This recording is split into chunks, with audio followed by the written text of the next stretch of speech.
Le sport pris au sérieux par des animateurs autant tout aussi dérisoires. Avec Emilio Constanza. I'm a fun guy. Félix Forget. As here's a drive in a deep left field by Castellanos. It will be a home run. Et Pierre-Olivier Poulain. This man was a bona fide scrub. He can't play. La triple menace.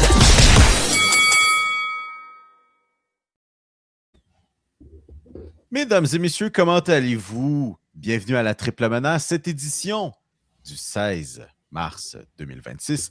Bienvenue tout le monde à l'émission pour une autre belle, grande semaine de sport. On a plein de belles choses. Des choses un peu moins heureuses aussi à jaser. Mais bon, tout ça bien sûr avec bonnes intentions et toujours avec le plaisir de la chose en vue. Comme à chaque semaine, on est accompagné de Félix Forget et Pierre-Olivier Poulain. Les gars, comment allez-vous? Comment je pourrais dire ça? Vitement, rapidement, expressément et de manière assez claire. Fuck la Californie. J'ai juste ça à dire. Ben oui, parce que quand même, il faut comprendre. Faut comprendre, OK, qu'on enregistre ça, bon, même pas une heure, suivant une autre défaite des Canadiens contre les Ducks d'Anaheim, les Mighty Ducks d'Anaheim, soit dit en passant. Et c'est maintenant en fait, toutes les équipes de la Californie ont été passées cette année. C'est une victoire, quatre défaites en temps réglementaire et une en prolongation. Ici, c'était pas d'une performance surhumaine de Juraj Slafkovský. Ça serait 0, 5 et 1. Est-ce qu'on embarque quand même dans le sujet? C'est bien rendu là. Oui, allez. Allons-y. Allons-y, ben Félix. Fuck la Californie, c'est ça. Fuck la Californie. Non, attends un peu. Mais là, Pop, tu dis F Californie, là, mais Félix, pourquoi, là? Mets des mots plus concrets à ce que Pop dit, là. Écoute, c'est ce qui est fascinant, puis je me souviens, j'en avais parlé quand le Canadien allait faire son fameux voyage de la relâche en Californie, là. Moi, j'ai ce souvenir-là, OK? Puis j'ai été tellement surpris quand j'ai appris par après le show que le Canadien avait gagné 4 matchs de suite à San Jose, là. J'ai le souvenir de ces matchs-là en Californie, là, qui commencent à 10h, 11h le soir, puis peu importe ce qui se passe, ça va finir un match hyper plate, les Canadiens vont perdre genre 2-0 contre San Jose, 3-1 contre les Kings, etc. Des matchs extrêmement plates, quand entre la 2 et la 3, même les fans les plus solides vont se dire « Qu'est-ce que je fais encore debout? Je vais aller me coucher. » Puis tu vois, on a eu quand même de la chance parce que ces matchs-là ont été super excitants. Le problème, c'est que les défaites se sont accumulées pour le Canadien durant ces matchs-là contre des équipes de la Californie. On a eu, tu l'as dit, l'effort de Slav herculien qui a un peu sauvé la mise, mais sinon, les Sharks et les Ducks, c'est 2 défaites pour le Canadien. En fait, c'est 4 défaites au total pour le Canadien, 2 défaites contre chacune de ces équipes-là, et tout ça en 2 semaines. C'est quand même assez impressionnant de voir ça. Surtout qu'on sait que oui, les Ducks sont premiers de leur division, mais ils ne feraient même pas les séries dans l'Est. Donc, c'est pas exactement une puissance de la Ligue. Puis les Sharks, qui sont l'équipe repêchée, qui, on le rappelle, j'en parle souvent quand on parle des Sharks, ont John Klingberg comme défenseur numéro 1.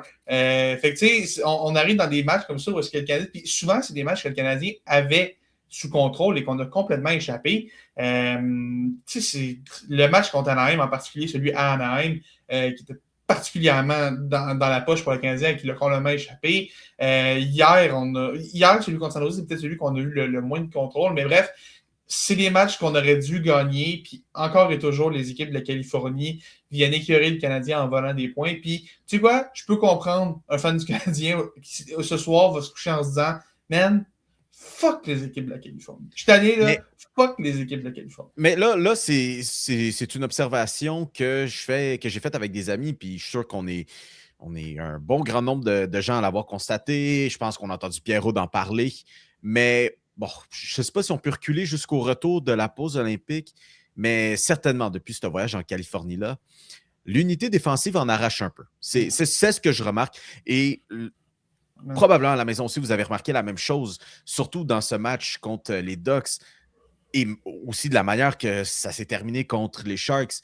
Lane Hutson connaît des moments peut-être plus difficiles en défensive et il y a aussi de la frustration qui se montre dans son cas. Pop, depuis le début de la saison, on parle de Lane Hutson et on se dit que le slump du sophomore, OK? Et je ne suis pas prêt à aller jusque-là. Mais est-ce qu'il y a des signes qui font en sorte que, tu sais quoi, le jeune il a joué beaucoup de hockey. Est-ce que c'est le moment que ça commence à dérailler un peu dans son cas? C'est quoi le pire dans tout ce que tu viens de dire, Mio? Vas-y. C'est qu'il y a un mois, OK? Les partisans du Canadien s'arrachaient les cheveux parce que Lane Hudson n'avait pas joué aux Olympiques.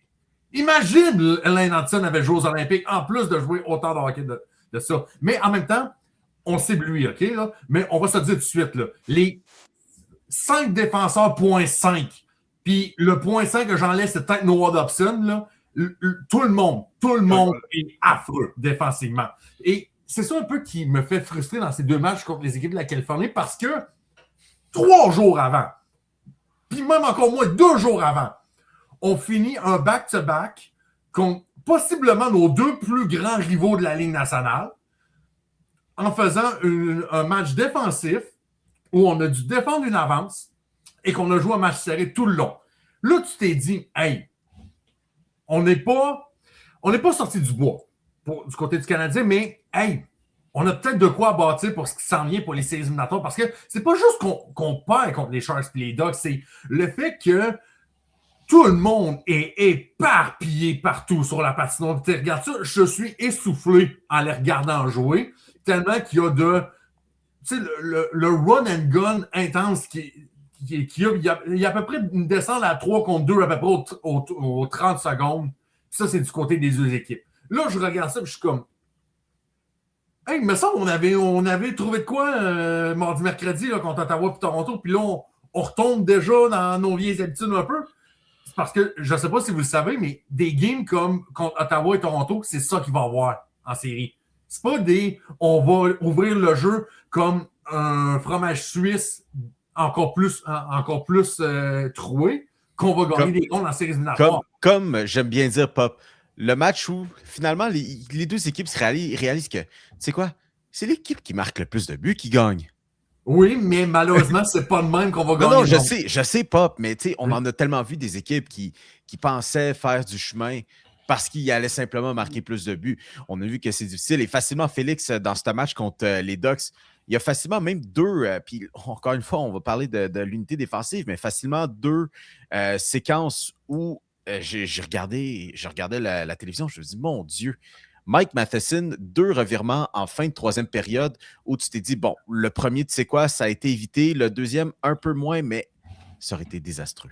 Ah, c'est vrai. Puis vraiment, c'est fou parce que puis je suis un petit peu de pouce sur ce que Pop disait. J'ai l'impression que c'est un symptôme typique d'une jeune équipe, dans le sens où c'est drôle parce que tu regardes les matchs qui ont été des festivals offensifs, là, puis tu tombes étonnamment sur des matchs contre les Sharks et les Ducks, qui sont eux aussi des très jeunes équipes extrêmement talentueuses.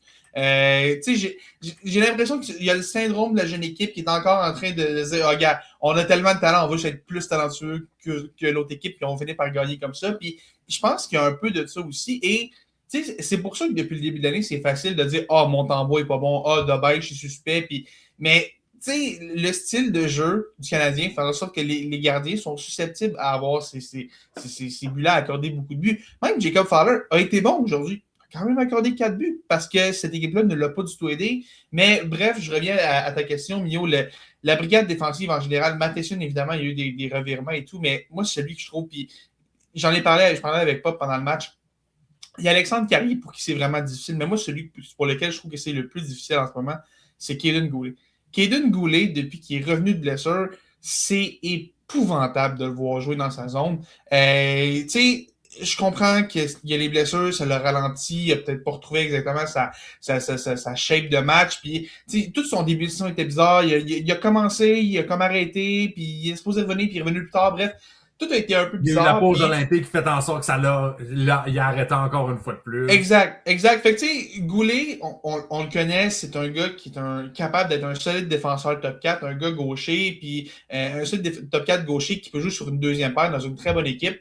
Mais ça reste qu'en ce moment, tu le regardes jouer, tu te dis, ce gars-là ne répond pas aux attentes. Puis, tu sais, il y a la fameuse séquence, le but victorieux des Ducks dans ce match-là, qui est celui où est-ce que Goulet perd son 1 contre 1, Lane Hudson va l'aider et laisse, si je ne m'abuse, c'est Cutter Gauthier complètement seul dans l'enclave qui marque un but. Puis, oui, écoute, Hudson fait une erreur en allant aider Goulet à ce moment-là, mais à un certain moment, Kaiden Goulet est un défenseur défensif de calibre top 4, payé 5,55 millions par année.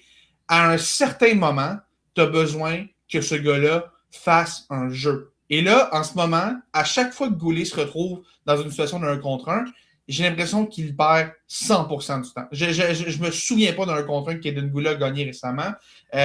Puis, tu sais, à partir de demain, lundi, en fait, vous allez écouter ça le lundi, donc c'est à partir d'aujourd'hui, le Canadien peut rappeler David Reinbacher et être conforme au plafond salarial.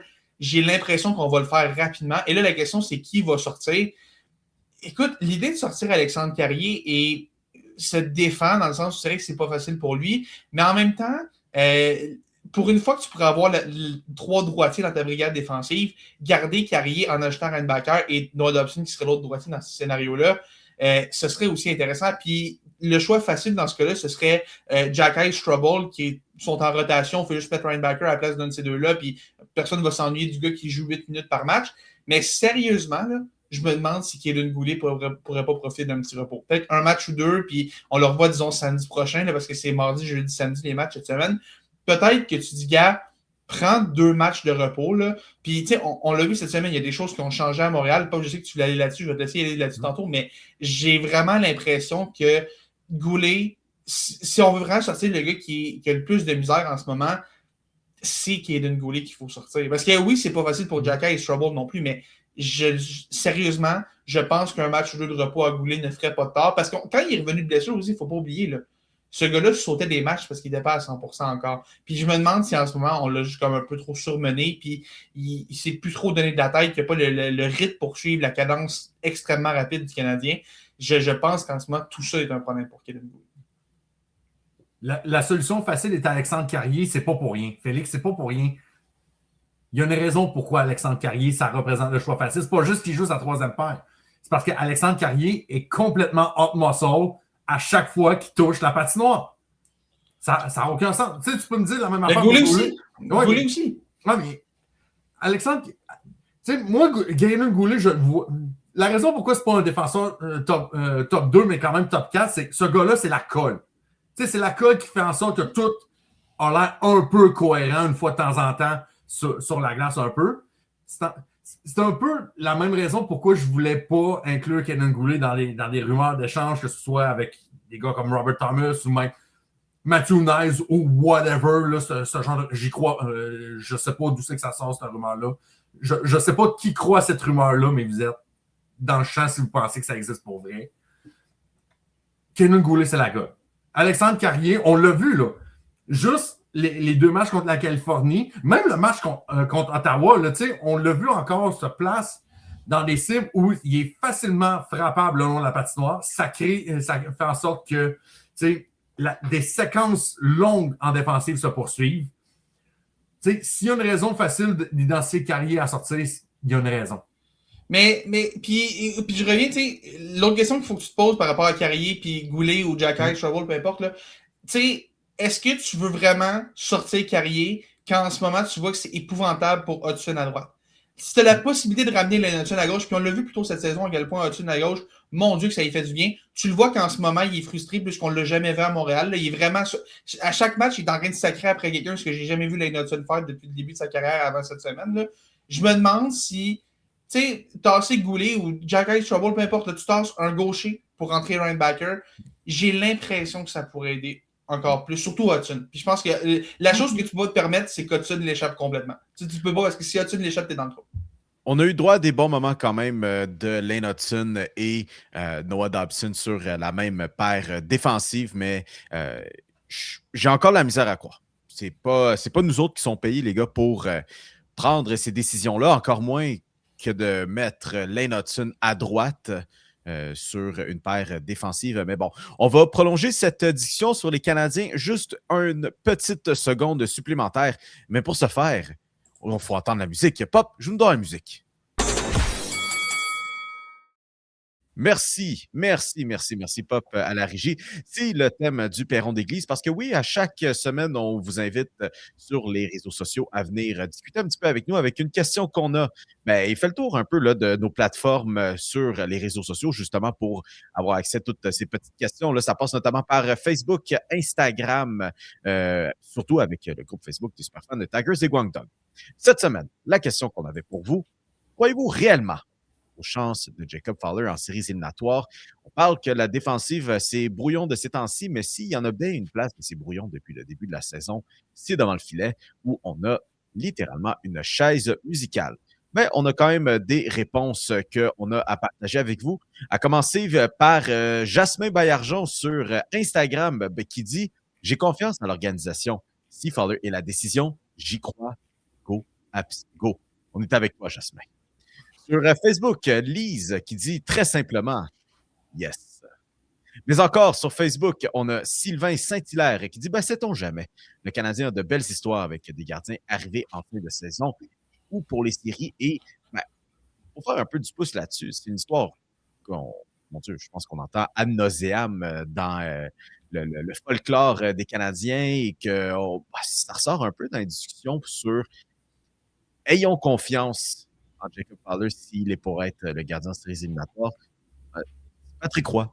Patrick Roy était dans une situation plutôt similaire lorsqu'il est arrivé avec le Canadien. C'est drôle, il a gagné la Coupe Stanley cette année-là.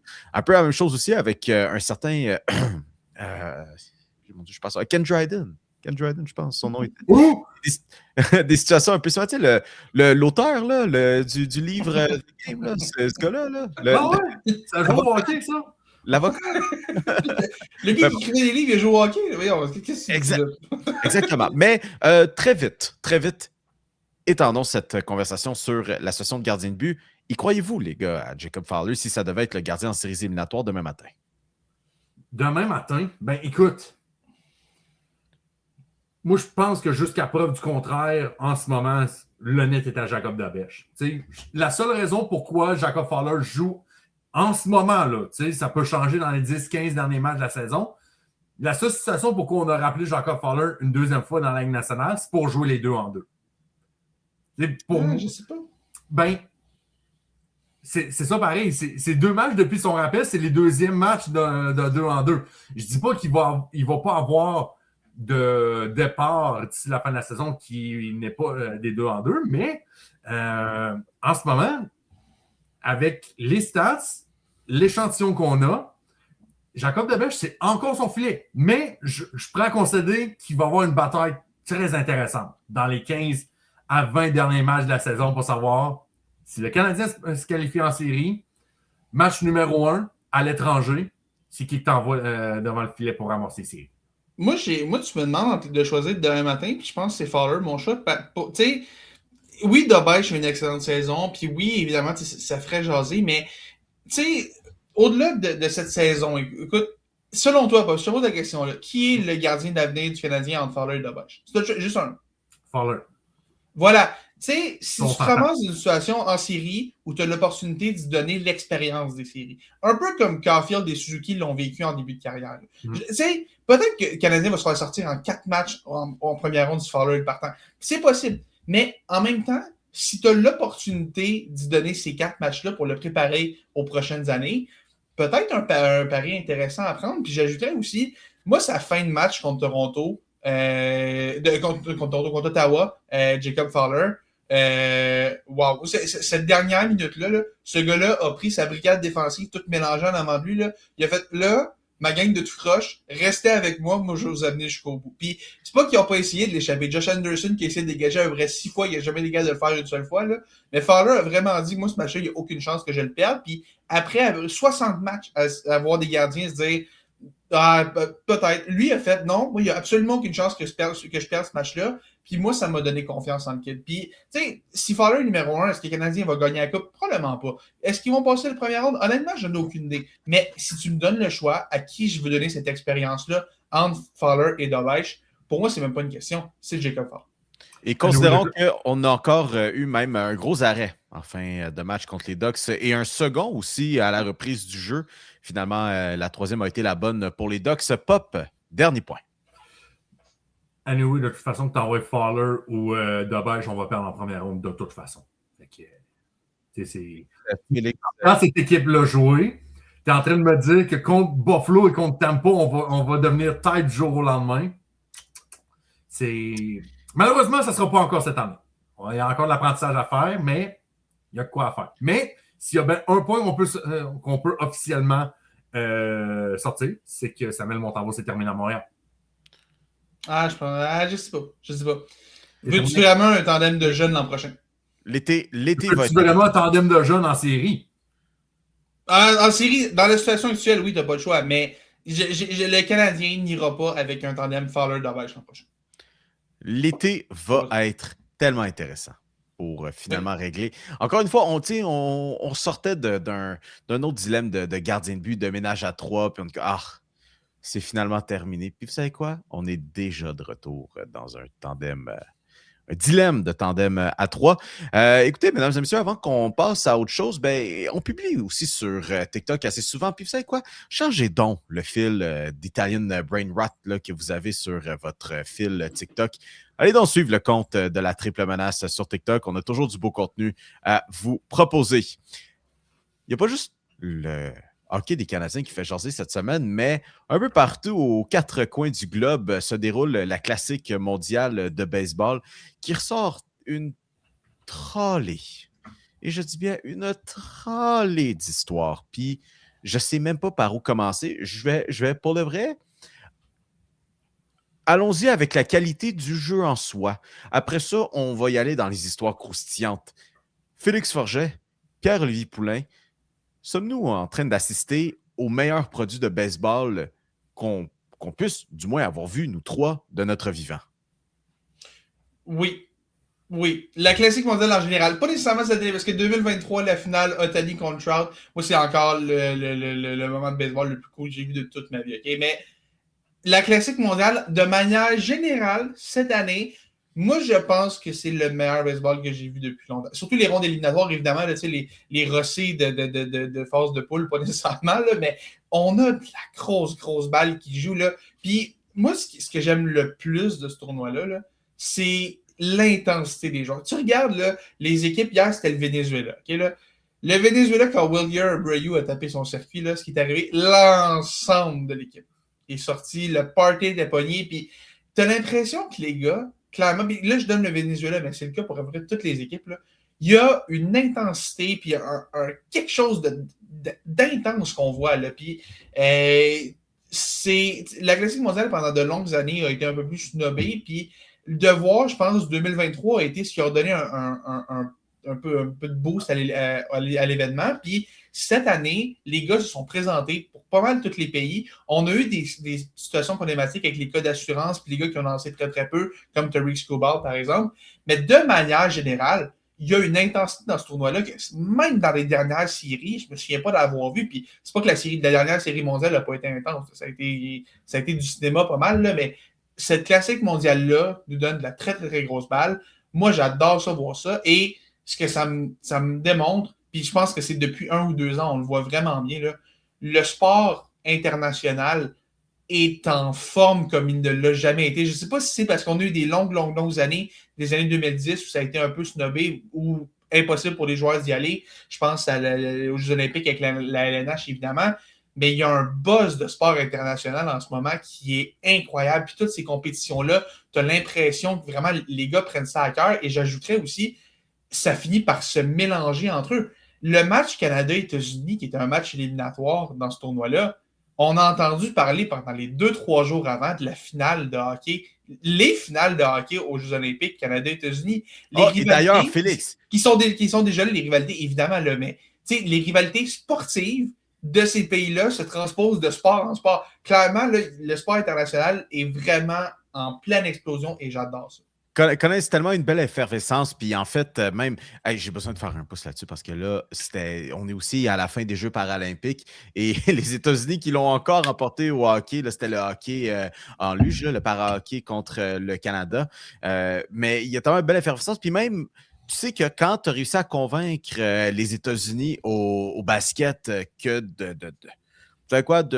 du dû mettre un peu du leur aussi aux Olympiques. On a vu aussi l'excellent tournoi qu'on a eu.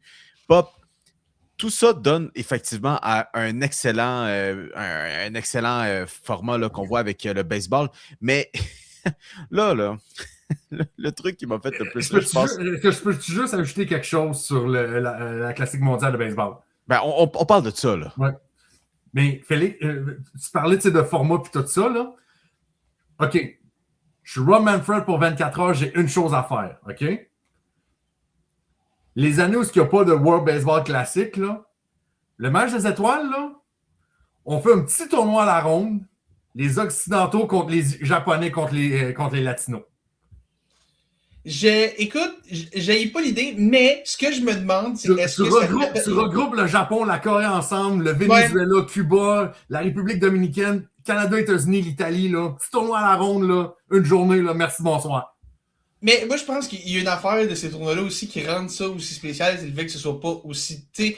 J'ai l'impression que si tu le fais à chaque année, peut-être que ça perd un peu de momentum. Mais aux 3 ans, puis même le hockey le fait aux 2 ans, là, avec les Olympiques et la Coupe du Monde qui va alterner. Puis bon, il y a aussi les championnats du monde, mais ça, c'est séparé de la LNH.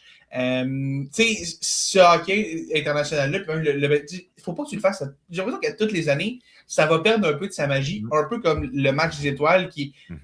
De plus en plus, dans tous les sports, on se demande un peu quoi faire. C'est comme devenu une patate chaude. Tu sais, regarde ce qu'on vient de voir aux Olympiques. Là. T'as-tu vraiment hâte à l'année prochaine de voir Nikita Kucherov se pogner le beigne en train de faire un exercice? Non, évidemment que t'as pas envie de voir ça quand tu viens de voir le trio Celebrini, McKinnon, McDavid qui se donnait à fond la caisse dans des vrais matchs importants. Fait que c'est vrai qu'il faut peut-être falloir trouver une autre solution, mais j'ai l'impression qu'à force d'utiliser ce format-là trop souvent, peut-être qu'on en viendrait à le brûler, un peu comme Adam Silver avec ses 250 000 tournois. Ah oui, oui, l'homme des tournois. OK. Mais ce que je disais, Pop, c'est là, on commence à avoir des histoires tellement croustillantes qui en sortent.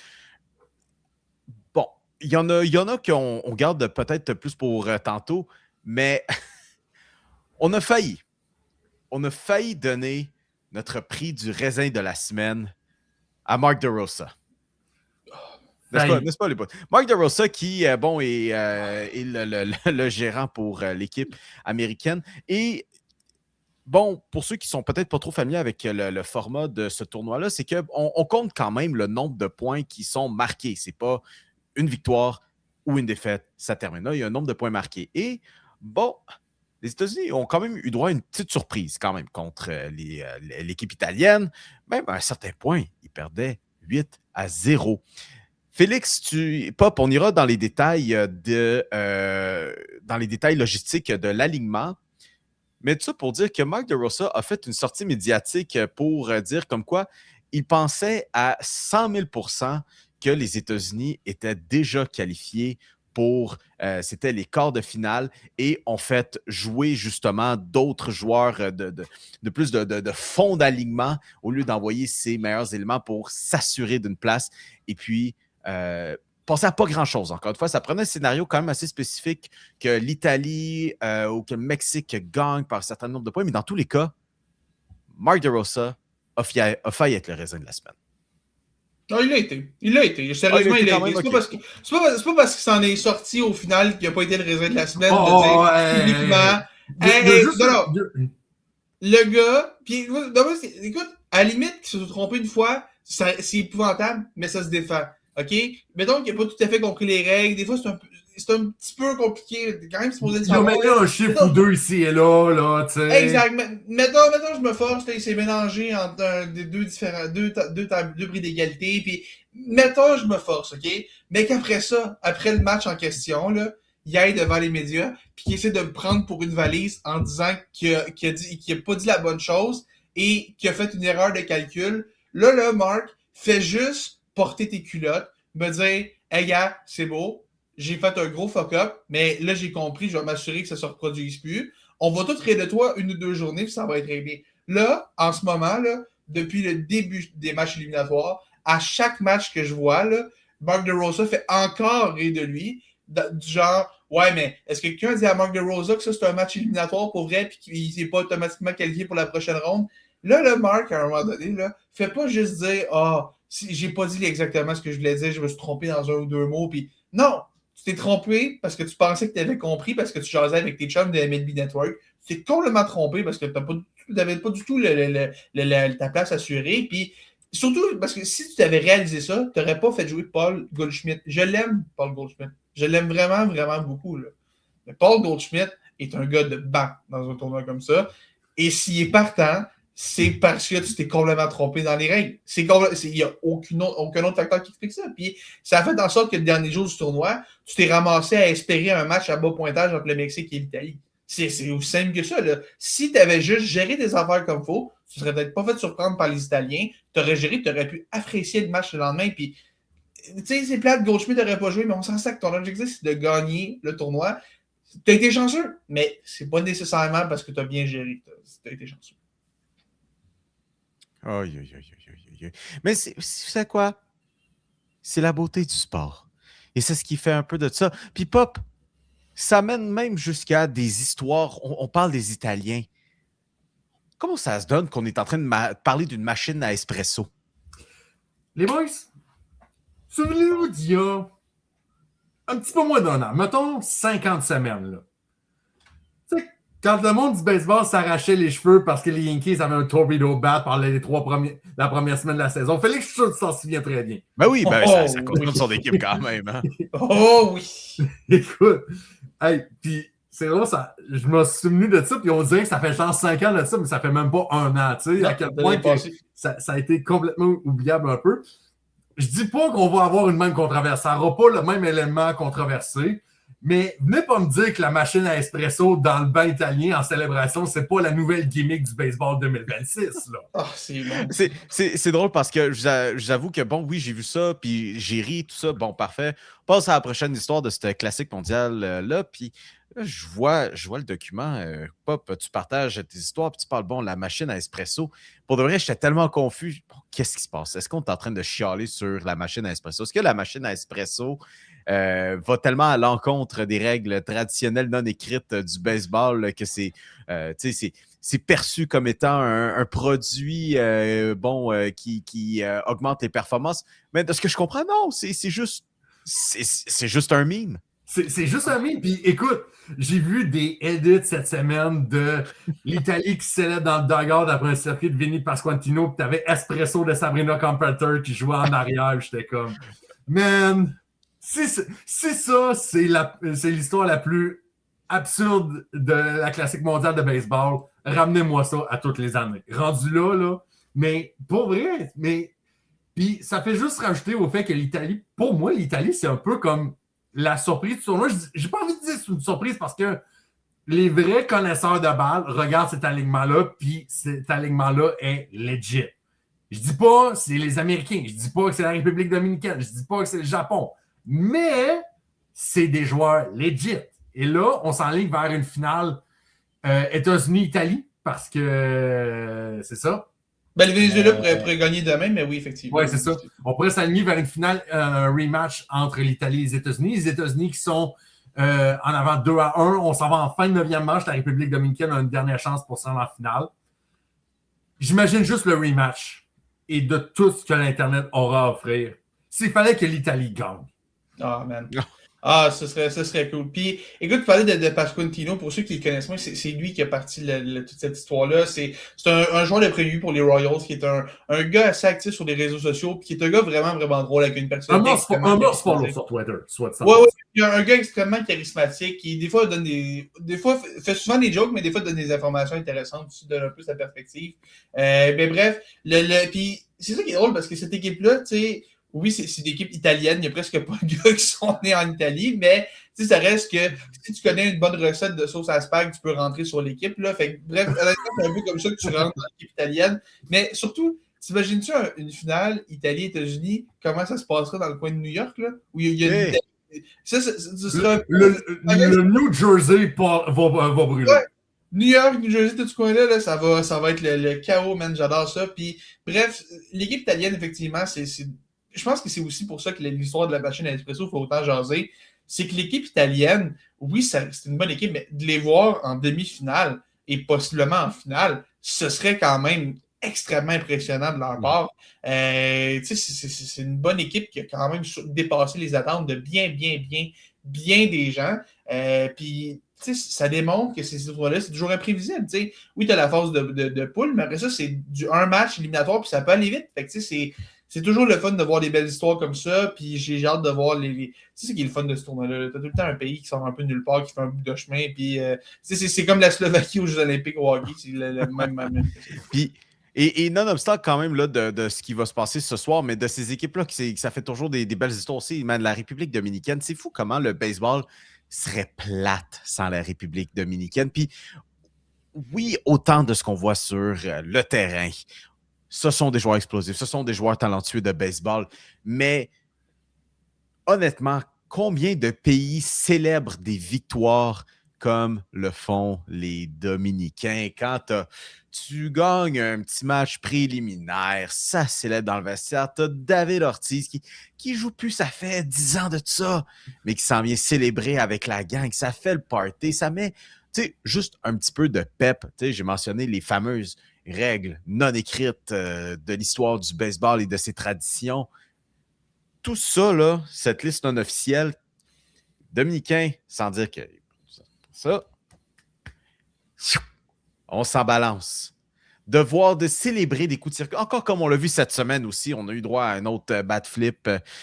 Aussi, c'était Tatis qui l'avait eu. Oui. Les gars, le baseball serait plate sans les Dominicains. Oh, je pense que tu peux inclure tous les pays hispanophones et de l'Amérique centrale. Oui, mais en même temps, je pense que les Dominicains, c'est aussi les joueurs en soi qu'ils ont produits aussi, qui sont dans ce tiers un peu plus haut-là, mais j'entends ton point, pas. Sérieusement, il devrait avoir un point bonus à la fin du tournoi, là, un genre de petit prix de participation de meilleur bat flip du tournoi, là. Puis on pourrait avoir des célébrations incroyables à cause de ça. J'avais oublié que cette équipe dominicaine-là mise quand même sur le très dominicain receveur Austin Wells. C'est aussi de loin le gars le plus dominicain. Puis écoute, tu parlais de comment on célébrait les circuits. Austin Wells était pas un circuit plutôt dans le tournoi. Puis Austin Wells étant Austin Wells, qu'on connaît bien avec les Yankees depuis quelques années maintenant. Tu sais, frappe son circuit, fait le tour au début un peu peinard et tout. Puis fait le tour, puis il arrive comme on marbre, toute l'équipe est là, l'attend, fait le gros party. Puis après du match, il demande, t'as-tu été surpris de les voir célébrer de même? Il a fait, ouais, je pense qu'il va falloir que je step up un petit peu pour mes célébrations puis tout. Puis c'est drôle parce que depuis ce temps-là, tu le vois qu'il commence à célébrer un peu plus, qu'il lâche un peu plus son fou quand il est en train de courir sur les buts comme ça. Puis il l'a même dit, il dit je me sens un petit peu plus dominicain à tous les jours. Fait que tu sens qu'il y a quand même un ADN dans ce baseball-là. Les gars sont exubérants, mais c'est le fun. Ça juste ça, je disais au début, il y a une passion puis des gars, puis j'aime ça voir ça. Je veux pas voir juste des robots. Je veux voir des gars qui tapent un gros circuit, puis ils me regardent direct dans les yeux, là, puis ils me disent ah ouais, let's go, on y va. Tu sais, dans ce match-là qu'on est en ce moment aux États-Unis, République dominicaine, quand Luis Severino s'est sorti, je crois que c'est la 3e manche, il s'est mis à hurler sur le monticule, puis à faire ses classiques célébrations de Severino, là, qui est déjà fait dans la MLB aussi. J'aime ça voir ça. Puis on dirait que quand tous les gars de l'équipe le sont un peu aussi comme ça, des gars exubérants, ça fait que tout est décuplé, puis j'aime ça. J'aime vraiment ça voir ça. Et notre dernier point sur le baseball, Félix, toujours sur la classique mondiale, mais les performances de Bobby Witt Jr. font vraiment, là toi, t'es convaincu, demain matin, c'est le premier choix si on devait refaire le repêchage. Ah, man, ce gars-là est absolument incroyable. Puis, tu sais, imaginons que demain matin, on remet la MLB à zéro, là, tous les gars deviennent disponibles, puis on fait un repêchage. J'avais déjà fait ça à NHL ou à n'importe quel jeu, là, un bon vieux fantasy draft. Là. Tu mets tous les gars disponibles en même temps. Okay? Puis, tu sais, les choix faciles seraient probablement Aaron Judge, Shohei Ohtani, puis ce ne seraient pas des vilains choix non plus. Mais pour moi, si tu as le tout premier choix de ce repêchage-là, il y a un seul choix qui est légitime, c'est Bobby Witt Jr. Bobby Witt Jr., là, c'est le talent, tu le regardes, il peut absolument tout faire sur le terrain. 25 ans seulement, aura 26 ans dans le courant de l'année. Ce gars-là, il est aligné 2 saisons monstrueuses. Saison 2024, si Aaron Judge n'était pas un monstre de circuit, Bobby Witt aurait gagné l'MVP. Et même avec Aaron Judge qui tapait les circuits à n'en plus finir, Bobby Witt a quasiment failli être MVP quand même. Ce gars-là vole des buts. Ce gars-là frappe des circuits. Ce gars-là se rend sur les buts. Ce gars-là est un maître défensif. Il n'y a rien que Bobby Witt ne peut pas faire sur le terrain. Quand tu tiens compte de son âge, j'ai l'impression que si demain matin, on doit recommencer la MLB, puis on doit choisir un gars autour de qui bâtir ton équipe, moi, le choix est extrêmement facile. Et en tant que fan des Yankees, énorme fan d'Aaron Judge, là, c'est Bobby Witt est le choix pour moi qui serait facile à faire au premier. Et voilà. Une chance, tu m'as pas dit que tu leur prendrais le numéro 1 à sa date de 2019 parce que il a sorti deuxième. Tu sais, je pensais que tu allais dire c'est pas non, quand même pas. Mesdames et messieurs, regardons ce que nous laisse cette belle finalité là, du tournoi de cette classique mondiale de baseball. D'ici là, toujours du hockey à jaser. Puis, bon, cette semaine, du côté de Los Angeles, les Kings, événement historique, oui, mais je pense aussi est un peu la concrétisation finalement là, de la carrière d'Andrei Kopitar. Disons pas mal le seul truc qui lui manquait, qui était d'être le meneur en matière de points dans l'histoire des Kings de Los Angeles. Encore une fois, les gars, c'était déjà des politesses. On savait déjà que Andrei Kopitar allait compléter sa carrière en temps que plus grand joueur des Kings de tous les temps, mais il a officialisé cette semaine avec son 1308e point. Donc, Andrei Kopitar, quand même, pour faire la genèse de sa carrière, il y a quand même ses 2 Coupes Stanley. Là, on parle effectivement 1308 points, mais c'est le nombre de Lady Byng, c'est le nombre de Selke, 2 chacun. 3 Lady Byng, et 2 Selke, et qui a même gagné là, un prix à Marc Messier pour son leadership. Il est, j'ai l'impression, sans contredit, le plus grand joueur des Kings de tous les temps. Les gars, je sais que vous êtes plus dans le groupe d'âge que je suis aussi, là.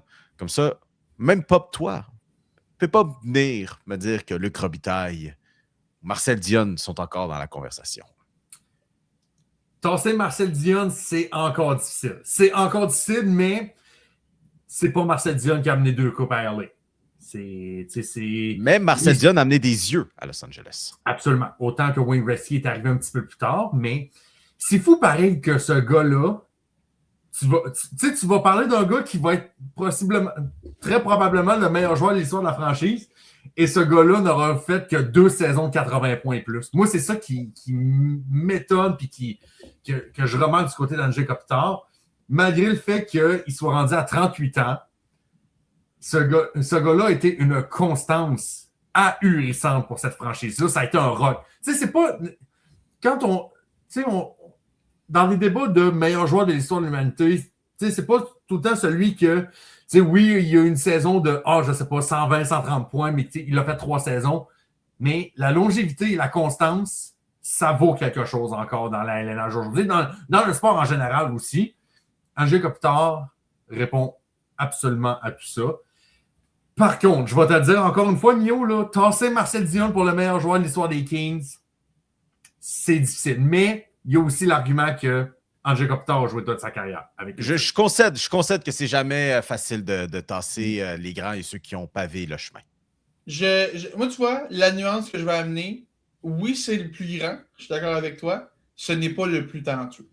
Félix, on va-tu vraiment s'en repartir? Mais tu n'as pas besoin d'être le plus talentueux pour être le plus grand. Merci. Voilà. Merci. Ce qu'on a besoin. Parfait. Hey, d'ailleurs, Félix, reste avec moi un petit peu parce que là, on parle des points, tout ça. Mais il y en a un de pas loin, là, dans le même état qu'Andrei Kopitar qui en marque des points. Et McLean Celebrini qui, on l'a revu passer à Montréal là, en fin de semaine. Saviez-vous qu'il était spécial? Man, c'est tout un joueur. Puis écoute, je suis prêt à dire quelque chose après cette semaine. J'adore McLean Celebrini, je l'ai souvent dit sur ce show-là. Et je suis maintenant prêt à dire qu'il n'y a aucun joueur de la LNH qui est meilleur que McLean Celebrini. Bro, tu me niaises, là? T'embarques, là. Non. Il n'y a aucun joueur qui est meilleur que lui. Non. Il n'y a aucun joueur qui est meilleur que lui. Mais, tu sais, Celebrini, ce qu'il fait cette année, c'est ahurissant. C'est un gars qui a 95 points avec les Sharks de San Jose. Okay? Il n'y a aucun joueur qui est meilleur. En plus de ça, il excelle sur 200 pieds. Mon point avec cette phrase-là, là, c'est tu peux argumenter que McDavid est le meilleur, que McKinnon est le meilleur, que Kucherov est le meilleur. Mais mon point, c'est que Celebrini est tout aussi bon que tous ces gars-là. Il n'y a personne qui est meilleur que lui. avant, il y avait comme ce top 3-là de Draisaitl peut-être aussi, là. Mais Celebrini, en ce moment, est sur un pied d'égalité avec tous ces gars-là. Si tu mets Connor McDavid avec les Sharks en ce moment, est-ce que Connor McDavid fait 95 points? Absolument. Je suis pas si sûr que ça. Félix Forget, Eric Carlson, il y a 3 ans, avec une équipe encore moins bonne des Sharks de San Jose, a fait 100 points comme défenseur. T'es en train de me dire que McDavid ne serait pas capable. Avec une meilleure version des Sharks de San Jose. J'en doute. Non. En étant excellent sur 200 pieds. Eric Carlson, c'est pas ce que ça veut dire le mot défense. Eric Carlson, c'est pas ce que ça veut dire le mot défense. OK? Fait que juste une différence. Macklin Celebrini joue sur 200 pieds. Et Macklin Celebrini a quelque chose que les autres n'ont pas nécessairement. Macklin Celebrini a un moteur qui n'arrête jamais. Tu ne vois jamais ce gars-là se traîner les pieds. Il est tout le temps en train de faire quelque chose sur la glace. Honnêtement, si vous voulez avoir du fun à mener, là, prenez une séquence des Sharks, regardez juste Celebrini. Okay? En une même séquence d'à peu près 45 secondes, okay? Il va ramasser la rondelle, faire une passe, aller gagner un 1 contre 1, aller donner une mise en échec, récupérer la rondelle, faire une passe, reprendre la rondelle, tirer, aller chercher son propre tour, faire une passe, tirer, probablement marquer, retourner au banc. C'est ça, une séquence moyenne de Macklin Celebrini ressemble à quelque chose comme ça. Il n'arrête jamais de faire quelque chose. Puis ça, pour moi, ça vaut beaucoup. Puis oui, est-ce que McDavid est un peu plus talentueux? Probablement. Mais en ce moment, il n'y a pas un joueur que je me dis ouais, ce gars-là est clairement une ligue au-dessus de Celebrini. Non, ça par contre, non. Il n'y a personne qui est meilleur que Celebrini. Il y a des gars qui sont au même niveau que lui. Il n'y a personne qui est meilleur que Celebrini. Ça, OK. Ça, je peux concéder. Mais McDavid serait capable de faire 95 points facile. Quand même. Mais c'est ça aussi qui est un peu frustrant du match de cette semaine. Les 31 autres équipes de la Ligue nationale, tu as une chose à faire. Le 71, là, tu le double team toute la game, tu gagnes. J'exagère. Je pense pas que c'est une situation réaliste. Mais pour vrai, il y a juste un joueur, c'est 71. Si tu le neutralises, tu gagnes 9,8 fois sur 10. Mais il n'y arrive pas. Il arrive quand même pas. Je te rappelle, je vais répéter la phrase que je dis tout le temps, OK? John Klingberg est le défenseur numéro 1 de cette équipe-là. Et on est quand même en position de faire les séries. Ça n'a aucun bon sens. Tu vois, je corrige mon 95 points, OK? Est-ce que Connor McDavid amène ses Sharks-là en série? Moi, je pense que non. Écoute, Félix, je pense que même Macklin Celebrini les amènera pas, malheureusement. Mais au moins, il essaye fort. Il essaye vraiment fort pour il essaye fort. Je le répète pour une 250 millionième fois sur ce show-là. Macklin Celebrini essaye très, très, très, très fort d'amener une équipe qui a John Klingberg comme défenseur numéro 1 en 2026. Hey, c'est ce que je disais cette semaine, là, quand j'ai regardé le classement puis j'ai fait le saut, les Sharks, bon, là, ils ont perdu contre les Sénateurs. Le Kraken a gagné, mais les Sharks, avant le match contre les Canadiens, étaient seulement en série par la force des choses. La force des choses, oui, il y a Macklin Celebrini d'une part, mais parce que les Kings et le Kraken ont décidé que ça leur tentait plus de gagner. Les Sharks qui jouaient à peine pour 500, mais le Kraken et les Kings qui faisaient pire. Honnêtement, Mio, là, sur ta dernière phrase, il n'y a pas grand monde qui a envie de gagner dans cette maudite division pacifique de marde-là. C'est fou. Mais bon, même Anaheim qui mène la division, là, tu regardes jouer et tu es comme...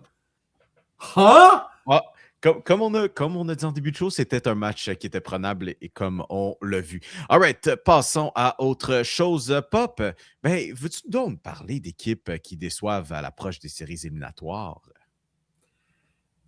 Je veux pas dire que je l'avais prédit parce que je pense pas de mémoire que je l'avais mentionné.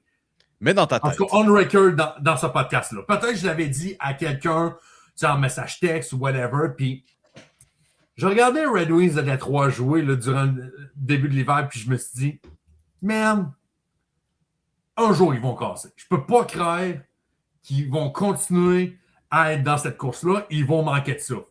Et là, je suis en train de me rendre compte que est-ce qu'on est arrivé au fameux point où ce que Détroit commence vraiment à casser et qui, va faire en sorte que cette course pour justement participer en série, ou du moins dans cette course dans la division Atlantique, est-ce que Ottawa prend vraiment le spot de Détroit maintenant, là?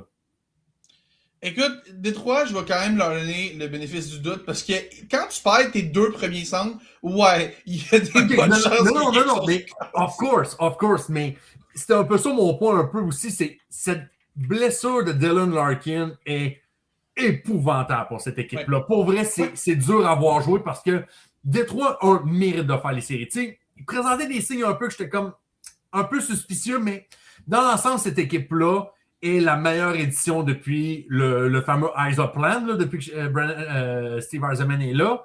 Mais là, c'est ça, là, avec Dylan Larkin qui n'est pas là, c'est extrêmement difficile, mais ce qui arrive aussi, c'est que cette blessure-là force les Red Wings à essayer de gagner un petit peu plus à 5 contre 5. Et cette équipe-là, parmi toutes les équipes qui sont en course, c'est probablement une des pires de la Ligue nationale à 5 contre 5. Cette équipe-là se faisait transporter par son avantage numérique complètement élite. Et depuis la blessure de Dylan Larkin, on est à 13% d'efficacité. On vient de perdre 5 de nos 6 derniers matchs. Dans l'Atlantique, ça ne pardonne aucunement. Moi, je pense que je suis en train de me dire que Détroit, c'est plat pour vous autres, mais vous allez voir Buffalo faire officiellement les séries avant vous autres. Ouais. Mais l'affaire, tu sais, puis je regarde, qui vont sortir? Qui va sortir de Détroit? Tu sais, l'Atlantique, je sais que ça pardonne pas et tout, là, mais est-ce qu'on croit vraiment que les sénateurs vont les sortir? Est-ce qu'on. Tu sais, peut-être Columbus, mais je sais. Ce serait Columbus. Encore là, Columbus, il commence à manquer de gaz, Columbus, tranquillement, pas vite. Ouais, mais Columbus sont déjà en avant. Okay. Boston et Détroit sont à égalité à 80 points, mais je veux dire, juste en arrière, c'est Columbus et Ottawa. Ottawa, moi, je pense que je ne vois pas Ottawa sortir de là. Je pense qu'on l'a bien vu dans le match contre Montréal, que cette équipe-là, j'ai zéro confiance. Mais peut-être Columbus, mais tu sais, Columbus a tellement joué au-dessus de sa tête longtemps. Là, on commence à en arracher un peu plus. Est-ce qu'on peut garder ce rythme complètement effréné-là tout au long de l'année? Puis j'ai l'impression que Détroit va peut-être, en assumant que Larkin revient plutôt rapidement, là, parce que c'est vrai que si Larkin, ça se prolonge, on y arrivera pas, là. Mais ça reste que c'est une équipe au différentiel négatif. C'est vrai que c'est inquiétant, puis la récente forme de l'équipe est inquiétante. Mais si Larkin revient assez rapidement, puis John Gibson est capable d'aller chercher juste un petit peu de magie, je pense que Détroit va s'en sortir. Ça va se battre jusqu'à la toute fin, mais est-ce que Columbus va vraiment aller chercher tant de points que ça sur Détroit d'ici la fin de l'année? Est-ce qu'Ottawa va vraiment... Ottawa, en ce moment, le sujet revient tout le temps, c'est Brady Tkachuk qui va s'en aller. Est-ce que cette équipe-là va vraiment réussir à remonter? Moi, j'en doute. Surtout qu'ils ont perdu Jake Sanderson aussi. Oui, il y a 2 équipes qui pourraient les sortir, mais je pense que Détroit va quand même se rendre en série. Je vois pas quelqu'un les sortir. Au moins, la bonne nouvelle, c'est qu'on parle de 2 à 3 semaines encore pour Dylan Larkin. Fait qu'on arrive au début du mois d'avril. Est-ce qu'on peut survivre d'ici là? C'est peut-être la solution pour Détroit. Puis, on parle d'Ottawa, mais Ottawa est legit une des meilleures équipes de la Ligue nationale depuis 1 mois et demi. Prouvé statistiquement parlant. Puis, tu sais, oui, contre le Canadien, on parle de Linus Ullmark qui avait laissé un retour faible sur le but gagnant de Ivan Demida, mais il a fait quoi 2 jours plus tard? Il est allé blanchir les Ducks d'Anaheim 2 jours plus tard. Ouais. Ça, les Canadiens ne l'ont pas fait. Pour moi, Ottawa, là, quand ils vont reprendre Jake Sanderson, là, ça sera pas bon pour les autres, ça, là. Non. Est-ce qu'Ottawa va marquer assez? Tu sais, oui, on n'accorde pas une tonne de 8. Est-ce qu'on va en marquer assez? L'offensive à Ottawa, même... Stouzla est bon, mais Batterson n'est pas mauvais. Brady Tkachuk, quand il a envie de jouer au hockey, il n'est pas mauvais. Mais on dirait que j'ai l'impression qu'il manque de punch offensif dans cette équipe-là. Puis je sais pas, j'ai des doutes sur Ottawa personnellement. Puis peut-être que ça fait juste tellement d'années qu'on est comme sur le bord d'y aller, puis on n'y arrive pas. Puis ça fait en sorte que j'ai l'impression c'est comme le garçon qui criait au loup, là, ça criait au sénateur. Puis je sais pas. Ça m'interpelle pas, cette équipe-là. Du tout, je les vois pas se relancer. Félix, ça peut être un débat de société. Est-ce que les sénateurs d'Ottawa t'ont déjà interpellé? Non. Prochaine question. Et voilà. La seule chose que je vais demander pour conclure ce débat-là, admettons, là, parce qu'on sait qu'il y aura une des deux. On sait déjà qu'il y aura... c'est impossible que les 2 équipes Ben, je dis impossible, mais ça regarde mal pour que les deux équipes font les séries. Détroit ou Ottawa ne font pas les séries. Quel building saute en premier? Saute le plus. Je pense que, honnêtement, Ottawa. Détroit, ils sont tannés. Mais Détroit, je comprends que Détroit sont tannés. Pas si les deux équipes jouent avec des blessures, mais Ottawa, c'est que on s'est fait tease que, tu vois, il était au même... Surtout là, dans l'environnement montréalais, là, que tu avais les Canadiens et les Sénateurs, juste une petite affaire en face. Ottawa va sauter si Brady Tkachuk demandait d'être changé. Moi, je pense qu'on a encore une autre saison. Ouais, lorsque ou quand. C'est interchangeable dans ma phrase. Mais je pense que c'est plus ça. Détroit, si on manque les séries, après avoir été en première position de l'Atlantique une bonne partie de l'année, là, Yzerman, à un moment donné, le capital de sympathie va arrêter. Là. Puis il est déjà pas mal testé depuis un bout. Là. On est très, très loin du Yzerman qui a créé une machine de guerre à Tampa Bay qui est encore en train de performer. On est très, très loin de ça.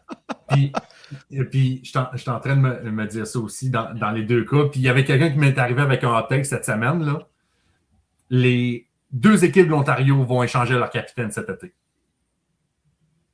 Un exode des joueurs américains, hein? C'est drôle, hein?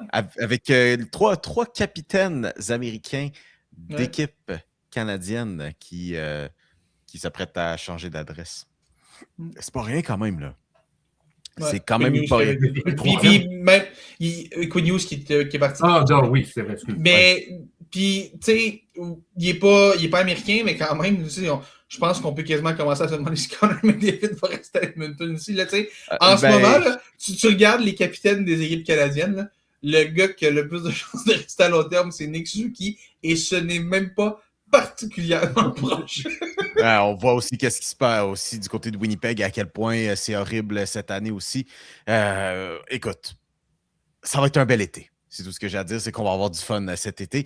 All right, avant de passer à autre chose, juste quand même vous rappeler pour les gens à la maison que, on n'a pas encore vraiment genre des beaux selfies là, qu'on publie sur Instagram, mais on a quand même toujours du beau contenu pour vous autres, pour ce qui est bon, par exemple, le Perron d'église ou Devine le joueur qu'on vous révèle toujours à chaque fin d'émission. Allez donc vous abonner. Ça serait cool un petit peu.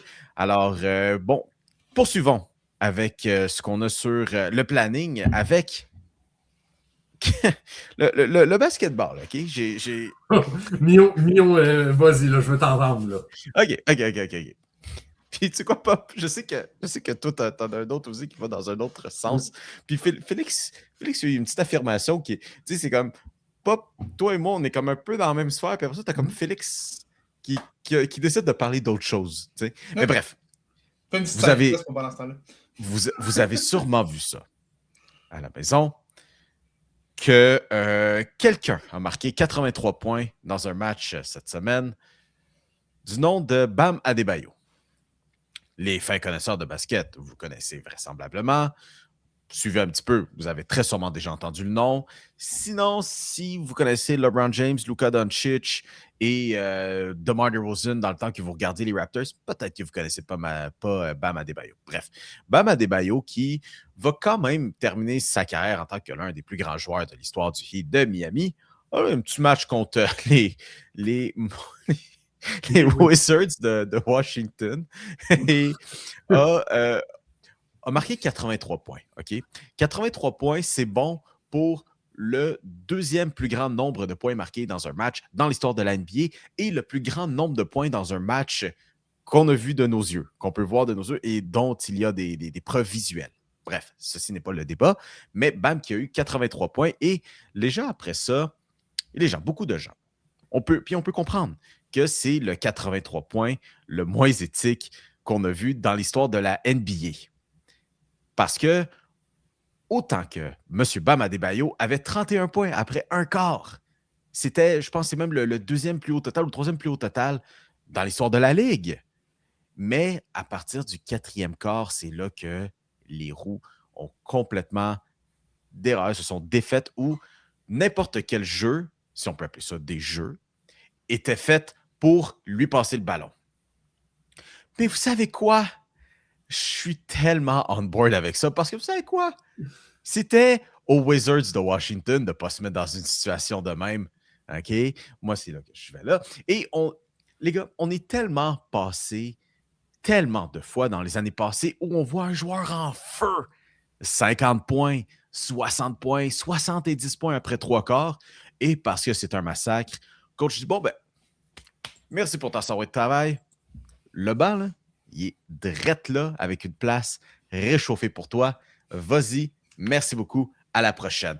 Eric Spoelstra a osé faire. Et, ironiquement, ça vient du Heat de Miami et de sa culture, Félix Forget.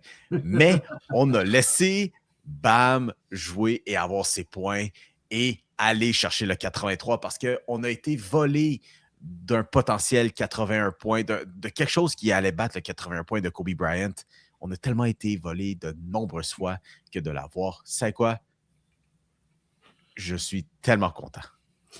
5 jours plus tard, là, tu me dis la phrase « Bam Adebayo a marqué 83 points dans un match. » Ça rentre toujours pas. Et je ris encore. Je ne peux pas croire que c'est arrivé dans la vraie vie. Bob, peux-tu croire maintenant que Will Chamberlain a marqué 100 points dans un match si Bam Adebayo peut marquer 83? Mais toute la semaine, j'ai essayé de me trouver des équivalents de d'autres ligues, mettons, là, puis moi, je pense que j'en ai un tantôt, là. Vas-y, je suis curieux. C'est comme si Jake Evans marquait 8 buts dans un match, puis battait le record de Darryl Settler pour le plus de buts en un match. C'est comme si Jake Evans. Je sais pas si j'irais Jake Evans. Non, moi j'avais plus que. Tu vois, j'étais plus comme Jackson Lecombe marque 6 buts dans un match. J'étais plus parce que, tu sais, c'est plus dans un gars,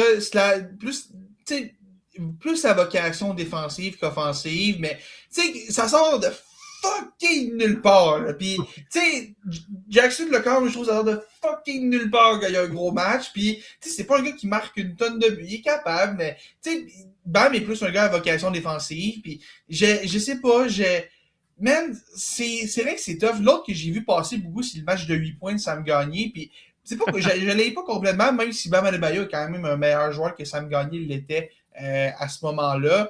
Mais ça sort de nulle part. Mais je te dis, si au début de l'année, là, tu m'avais dit, Félix, cette année, là, il y a un gars, il va marquer 83 points dans un match. D'un, j'aurais fait arrête. Puis donc ta prochaine question avait été, je te laisse deviner c'est qui, là. Pour vrai, je pense que j'ai besoin d'au minimum 50, voire 70 tentatives pour nommer Bam Adebayo. Je pense que je nomme Rudy Gobert avant Bam Adebayo. Je pense que je nomme Rudy Gobert. Of course, Félix, of course. Pour vrai, je pense que j'aurais, et puis j'en aurais nommé du monde avant, là. J'aurais nommé Dante DiVincenzo aussi avant, je pense. J'en aurais nommé, j'arrête de faire une petite liste dans ma tête, là. J'en aurais nommé du monde, là. Ah oui, Nasri, il est là. Qui d'autre que j'aurais mis sur cette liste-là? Mettons à Toronto. Emmanuel Quickly est en avant de Bam Adebayo, c'est sûr et certain. Parce que, tu sais, Bam, si le gars, tu me dis, il va en marquer 40. Sure. Il va en marquer 50. Arrête, tu sais.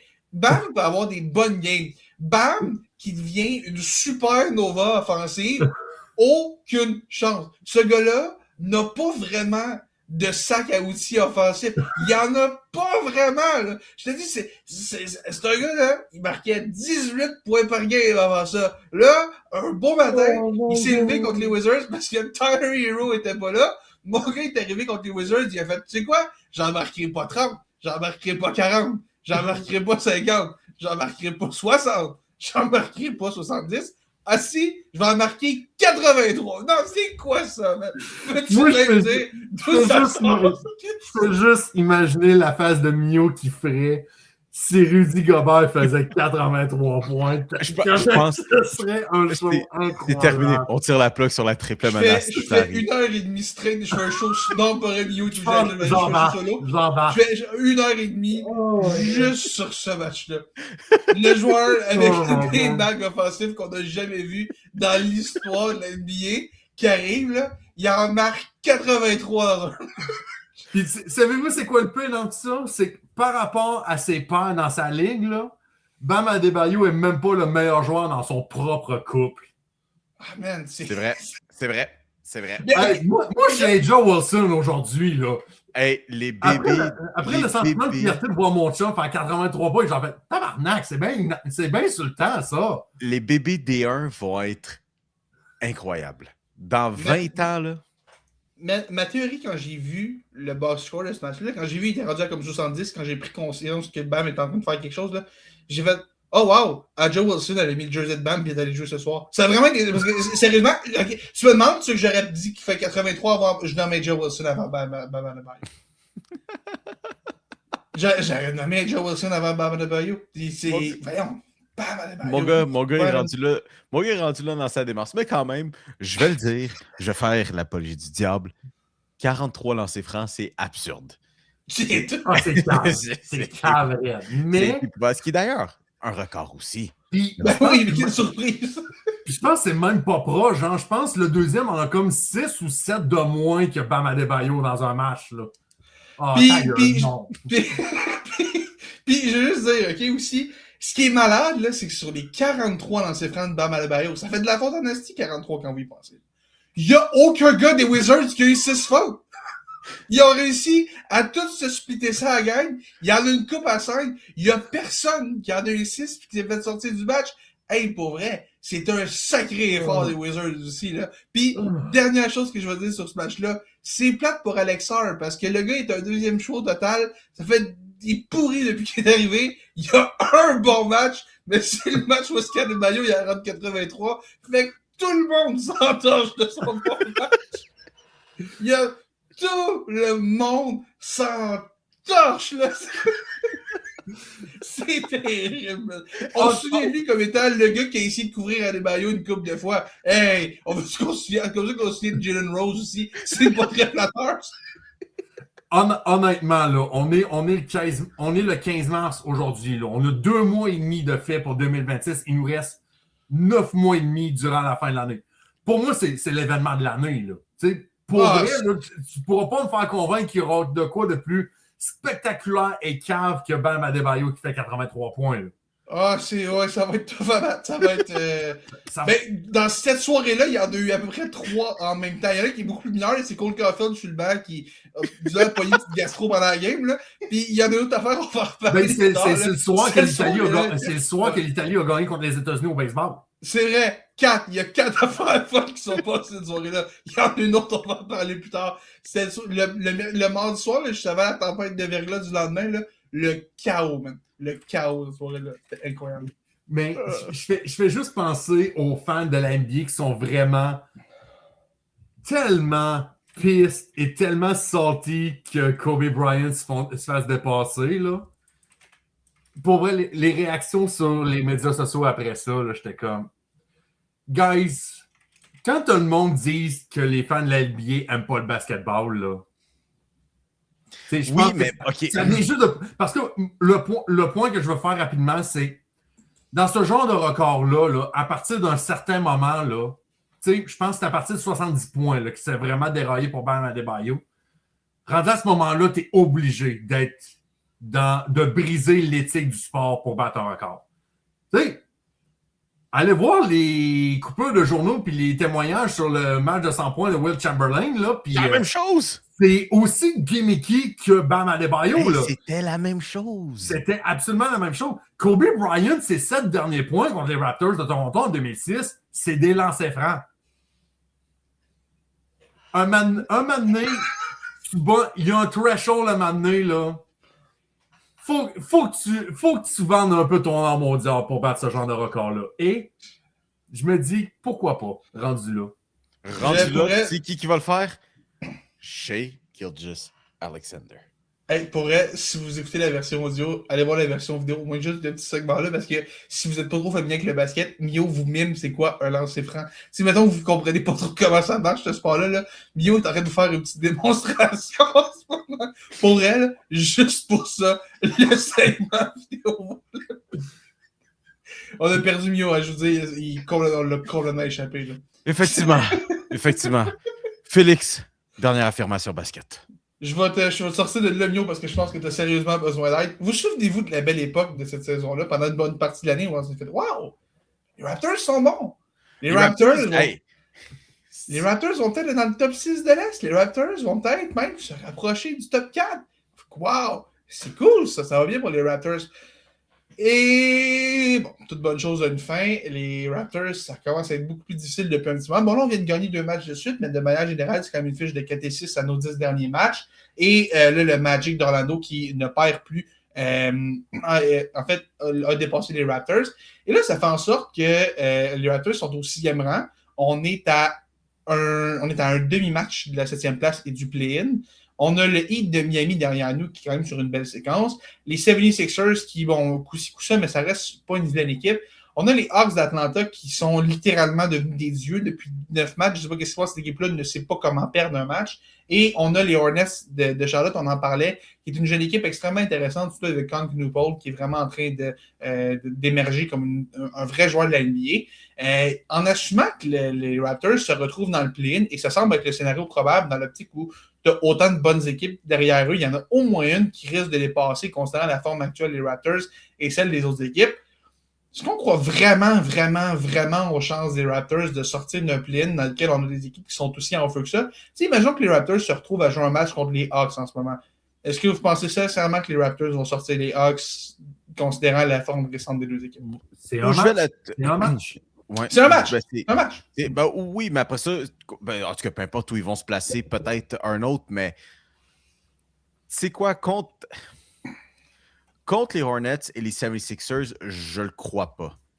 Contre les Hawks et le Heat, tu sais quoi? Je serais prêt à mettre un petit peu d'argent. Mais j'entends ce que tu dis, Félix, parce que Félix, tout ça, là, c'est dirigé vers moi.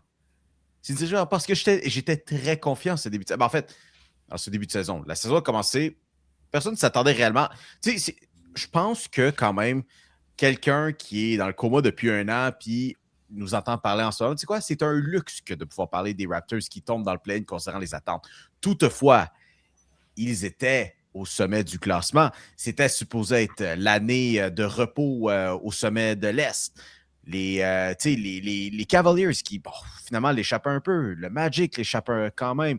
Les Celtics qui n'auraient pas Jason Tatum.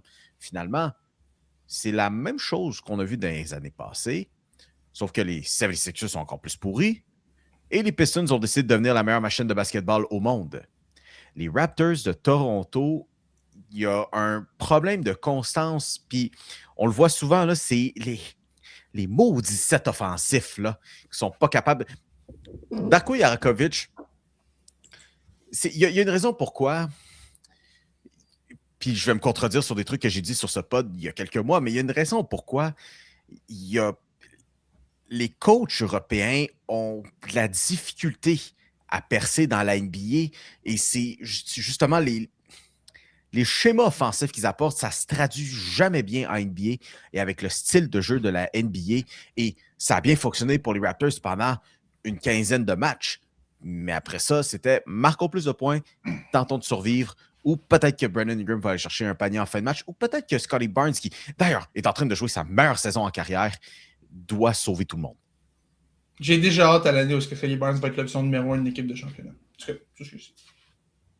C'était bien parti par contre cette année. C'était bien parti. C'était bien parti. Meilleur joueur. Il va être l'option numéro 1 d'une équipe qui ne sortira pas du play-in. C'est pas mauvais, c'est une coupe de petites étapes de championnat, mais ça reste pas si loin. C'est pas mauvais quand même. Là. Quand même le meilleur joueur sur l'équipe, Félix. C'est quand même le meilleur joueur sur l'équipe. Il y en a des équipes de Scottie Barnes, mais ça ne fonctionne pas à ton tour. OK. Mesdames et messieurs, dernier truc. Cette semaine, bon, on avait un petit peu la NFL. Félix, on parlait d'un 4e événement qui a fait jaser cette semaine, cette fameuse soirée. Vas-y donc. Annonce-nous donc pour les gens qui ont peut-être la mémoire courte. Moi, j'ai des excuses à faire à quelqu'un sur ce show. Pop, je suis extrêmement désolé. Parce que dimanche passé, sur ce show, quand on a fait le segment Devine le joueur à la fin, que Max Crosby était affiché comme un joueur des Ravens et que tu as dit, en fait, il n'est pas officiellement un joueur des Ravens encore. Je t'ai dit, arrête de faire chier, il va assurément devenir un Ravens. C'est déjà fait. Le clou, c'est quoi? Non, laisse faire le raisin de la semaine que j'ai donné plutôt. Laisse faire le raisin de la semaine. C'est moi le raisin de la semaine. Time out. C'est moi le raisin de la semaine. Les boys, autant que j'aimerais ça faire un victory lap là-dessus, puis que je voudrais vous leur mettre d'en face. Quand j'ai dit ça, c'était expressément pour être gossant, fait que déjà là, ça enlève un peu de crédit. Et 2, j'avais aucunement prévu dans 1 an, 5 ans, 10 ans, que 2 jours plus tard, Max Crosby allait pas devenir un membre des Ravens et que la transaction allait bien. J'ai aucun crédit. Moi, je voulais juste faire le nerd pour vous gosser un peu, puis juste d'amener juste la petite nuance journalistique de dire c'est pas encore officiel encore. Ça va s'en... Mais dans ma tête, ça s'en venait. Tu sais, moi, j'avais pas de boule de cristal et j'ai prédit un événement avant tout le monde, là. Fait que je vous donne le bénéfice du doute là-dessus. Je vous laisse un mulligan là-dessus. Par contre, mon raisin de la semaine, et Félix, je te vois déjà bouillir dans ta tête un peu. Fuck les Ravens. Rendu là. Fuck les Ravens. Man, fuck les Ravens. Hey, les Ravens, parce que pour ceux qui n'ont pas suivi, OK, ce qui s'est passé, là, autopsie la dernière semaine chez les Ravens pendant que Mew est complètement disparu, OK?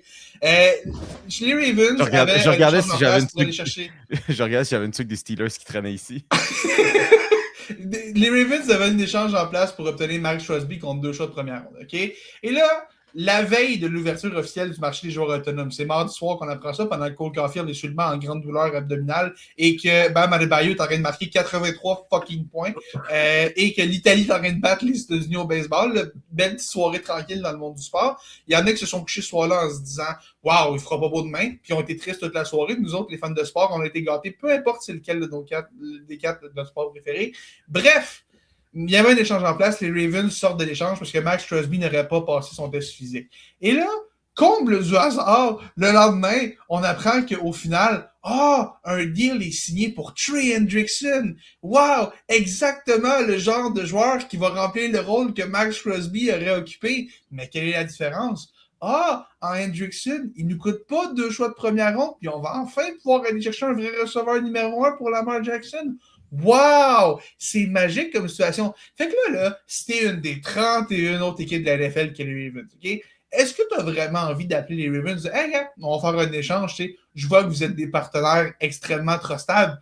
Sérieusement, même, c'est épouvantable ce que les Ravens ont fait. Puis là, le DG qui s'en va dire « Ouais, nous, là, on avait comme plan, là, on voulait signer Hendrickson pour le faire jouer avec Max Crosby. Ouais.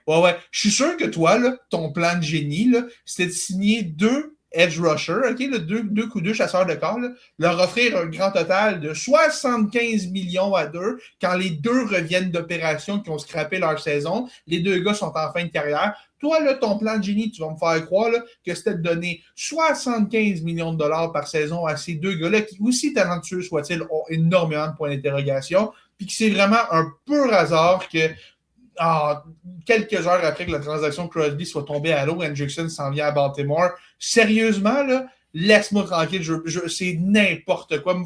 J'ai-tu une valise dans le dos parce que je pense que ça m'a encore plus fait chier que ce que Mark DeRosa dit devant les médias. C'est épouvantable de prendre du monde pour des valises de même, man. J'en reviens pas.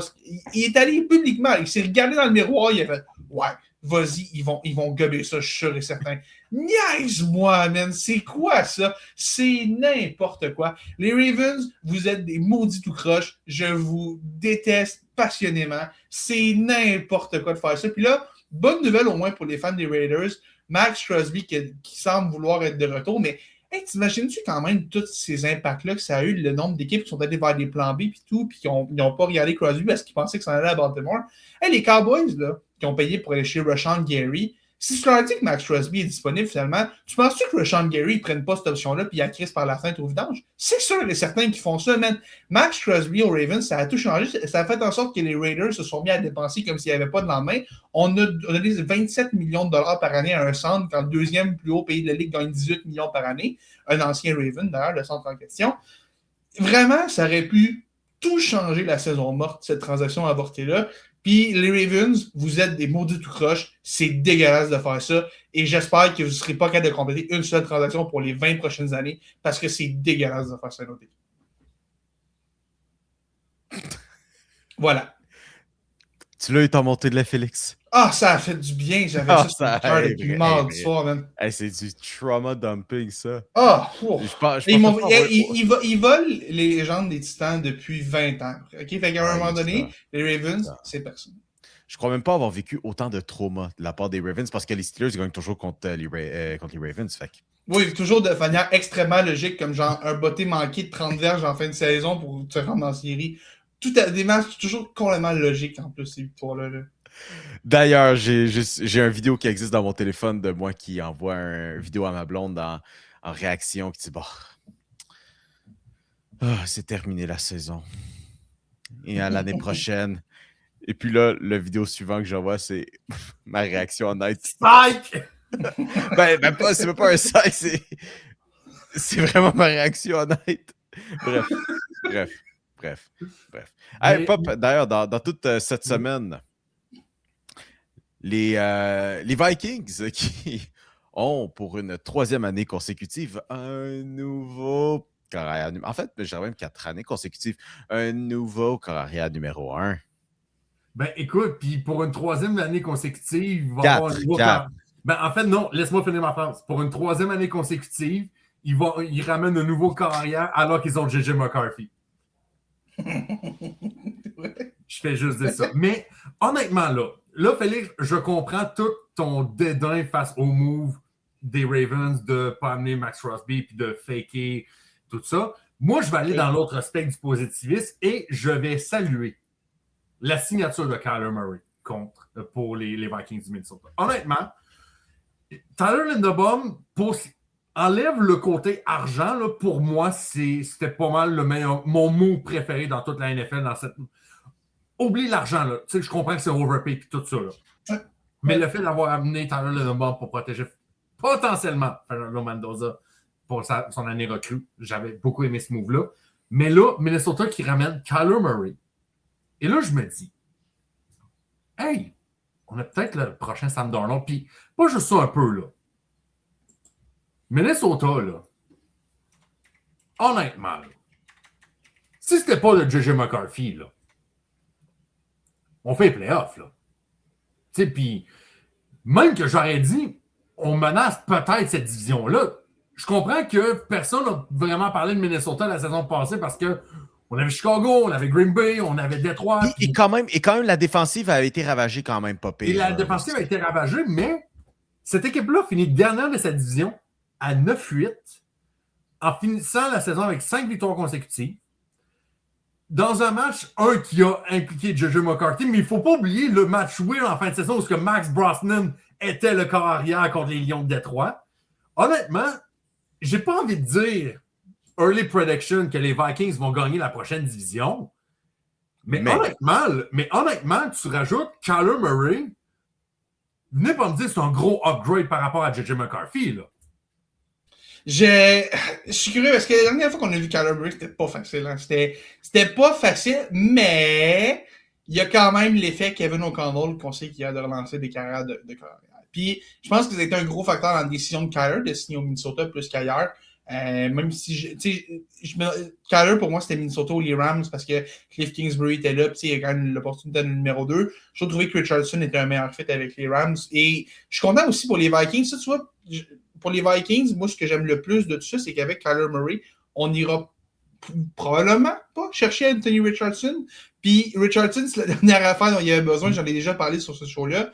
Fait que, tu vois, je pense que ça, c'est une bonne chose à bien des niveaux. Ça va donner la compétition à McCarthy. Ça donne une option aux Vikings pour aller gagner des matchs. Ça va peut-être calmer un peu Justin Jefferson qui devait être au bout de sa vie l'an passé avec McCarthy et qui a dit publiquement et ouvertement qu'avec Sam Darnold, cette équipe-là faisait des séries l'an passé. Est-ce que Kyler est le sauveur? Probablement pas. Là. Je pense qu'à ce stade de carrière, on sait qui est Kyler Murray. Est-ce que Kyler Murray est un meilleur carrière que J.J. McCarthy? Oui, très probablement. Surtout s'il y a le traitement Kevin O'Connell pour l'aider un petit peu. Fait que Écoute, j'ai pas de prédiction de cette équipe-là va faire les séries avec Kyler Murray comme carrière. Et ce qui est intéressant aussi pour Kyler, c'est que ce gars-là a une clause, c'est un contrat d'1 an, salaire minimum, parce que les Cards payent quand même le salaire, mais il y a une clause dans son contrat qui est extrêmement intéressante, la no-tag clause qui appelle le gars ne peut pas se faire franchise tag ou étiqueter joueur de franchise ou étiquette de transition. Kyler Murray, peu importe ce qui se passe, à moins que c'est une prolongation avec le Minnesota, évidemment, va devenir joueur autonome au terme de la saison. Fait que, tu sais, c'est bon pour Kyler Murray aussi parce que c'est probablement le chemin le plus facile pour lui avec une bonne équipe et d'avoir des chances d'être un partant.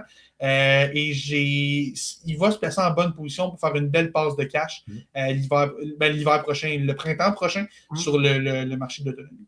Parce que, on va s'entendre là. Kyler Murray, en ce moment, est une bien meilleure carrière que Sam Darnold quand il venait de sortir de San Francisco. Là. Les deux sortent quand même de contextes différents dans le sens que Kyler Murray a connu des hauts infiniment plus hauts que Sam Darnold a connu. Là. Ben, il y a aussi le facteur blessure aussi pour Kyler Murray qui n'aide pas, qui est un peu un petit point d'interrogation là-dessus, mais juste le fait qu'on va peut-être redonner un petit peu plus d'oxygène sur le jeu à Justin Jefferson, puis juste le calmer, entre guillemets, là, pour moi, c'est déjà un très, très, très gros plus pour le Minnesota. Puis, dans cette division du nord de la nationale, là, je pense qu'on peut dire que Chicago est la meilleure équipe, d'ailleurs, qui vient de gagner la division. Green Bay, son plafond est trop bas pour passer au prochain niveau. Je pense le plancher est là. Il y a un excellent plancher, mais le plafond n'est pas assez haut du côté de Green Bay pour faire quelque chose. Et on est en déclin du côté de Détroit. Veut pas, la fenêtre commence à se rétrécir de plus en plus. Et je me dis que, savez-vous pourquoi les Vikings ont manqué les séries l'année passée? Parce que JJ McCarthy était le carrière. Pas juste ça. Si tu peux retrouver un seul événement qui a aucun lien avec que Minnesota avait aucun contrôle là-dessus. Souvenez-vous à la semaine 3-4 quand Green Bay et Dallas ont fait un match nul de 40-40? Oui, c'était drôle ça. Si Green Bay perdait ce match-là, Minnesota avait le tie-break à cause des common games et faisait les séries.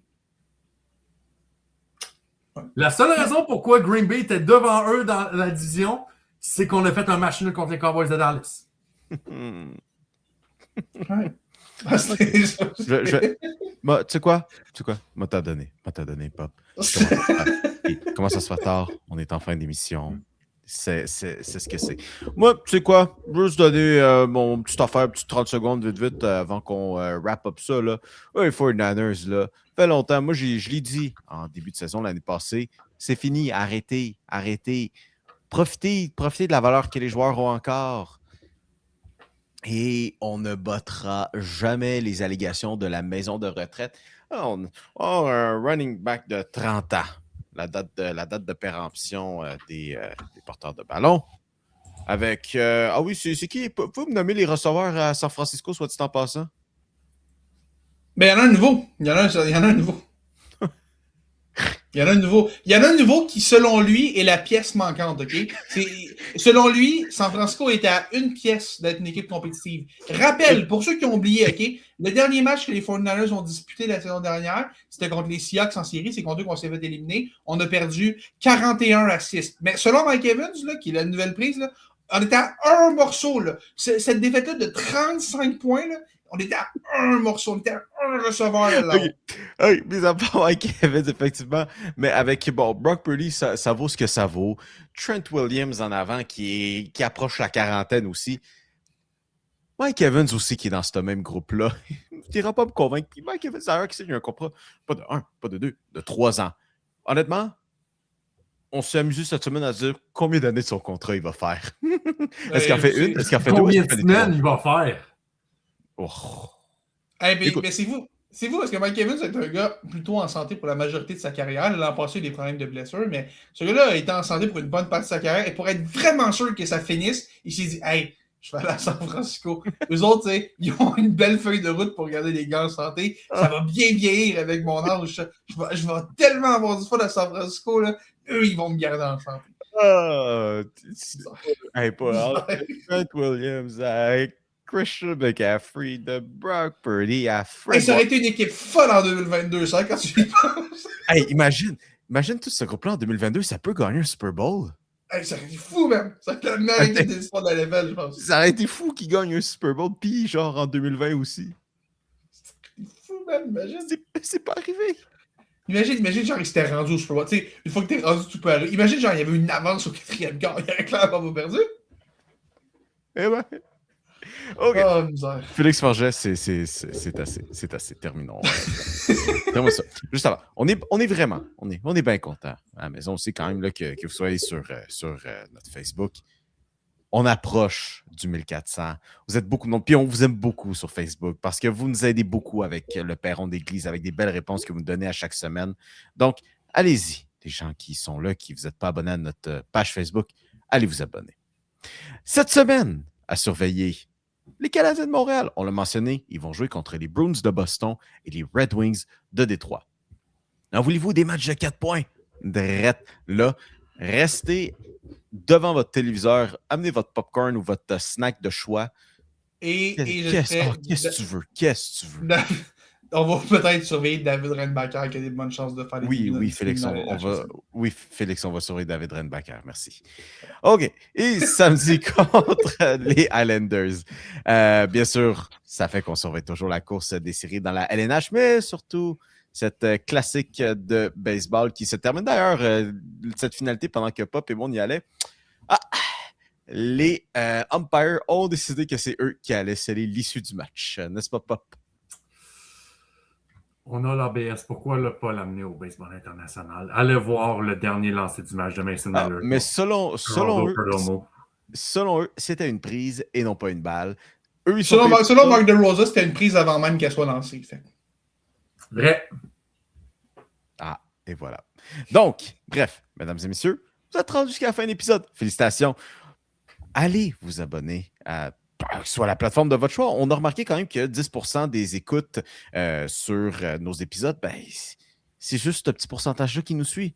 Va donc mettre un petit suivi. Ça fait toujours du bien, puis ça aide avec l'algorithme, puis ça nous encourage de continuer à faire ce beau petit projet-là. Anyways, mesdames et messieurs, juste avant qu'on se quitte aussi, là, vous rappelez aussi tous les jeudis matins, la revue de presse du Salon de Mio. Et pour la dernière fois, notre entrevue pour le mois de février avec le gardien de l'Armada de Blainville-Boisbriand, William Lasselle, disponible sur la plateforme de votre choix. Anyways, bonne semaine tout le monde et à la prochaine.